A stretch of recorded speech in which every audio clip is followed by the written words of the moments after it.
এখন আপনারা যে নিউজটা দেখতে পাচ্ছেন, এই নিউজে দেখুন, যেহেতু এটা ইংলিশে দেওয়া হয়েছে, আমি বাংলা ট্রান্সলেট করে আপনাদের দেখেছি যে বাংলাদেশে এই পর্যন্ত প্রায়, আপনারা জানেন, প্রায় 10 লক্ষ রোহিঙ্গারা বসবাস করতেছে। এই 10 লক্ষ রোহিঙ্গাকে নিয়ে আমাদের প্রাক্তন প্রধানমন্ত্রী শেখ হাসিনা অনেকবার নোবেল বিজয়ী পাওয়ার জন্য অনেকবার আবেদন করছেন, আবেদন প্রত্যাখ্যান হয়েছে।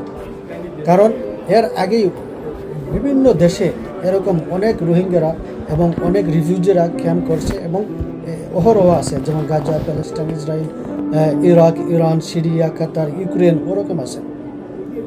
তো আমাদের প্রাক্তন প্রধানমন্ত্রী ছিলেন, অনেকবার পেয়ে যেতেন এবং উনি আবার যারা রোহিঙ্গাকে আমাদের দেশে অস্থায়ীভাবে জায়গা দেওয়া হয়েছে, সেটা যাতে স্থায়ীভাবে না হয় সেটার জন্য অনেক চেষ্টা করেছেন, বাট উনি পারেন না। কিন্তু আজকে দেখেন, এই বিমস্টিক যে একটা আয়োজন করা হয়েছে 7টা দেশের সমন্বয়ে, এখানে গিয়ে প্রধানমন্ত্রী ওনাদের সাথে আলোচনা করছেন এবং মায়ানমারের প্রধানমন্ত্রী এবং মায়ানমারের সরকার এটা রাজি হয়েছে।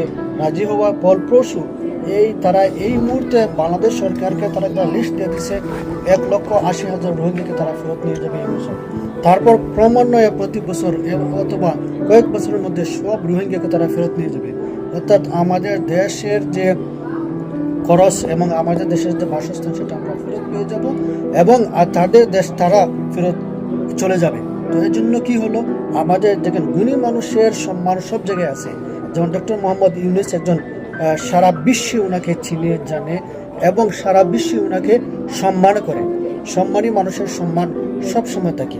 তো এরকম আমরাও চাই এই সম্মানটা বাংলাদেশের জন্য সব জায়গায় থাকুক। আমরা সবাই স্লোগান করি, ডক্টর মোহাম্মদ ইউনূস আমাদের জন্য আরও করুন, আরও করুন। আমরা নির্বাচন চাই না, ডক্টর মোহাম্মদ ইউনূসকে চাই। ধন্যবাদ সবাইকে।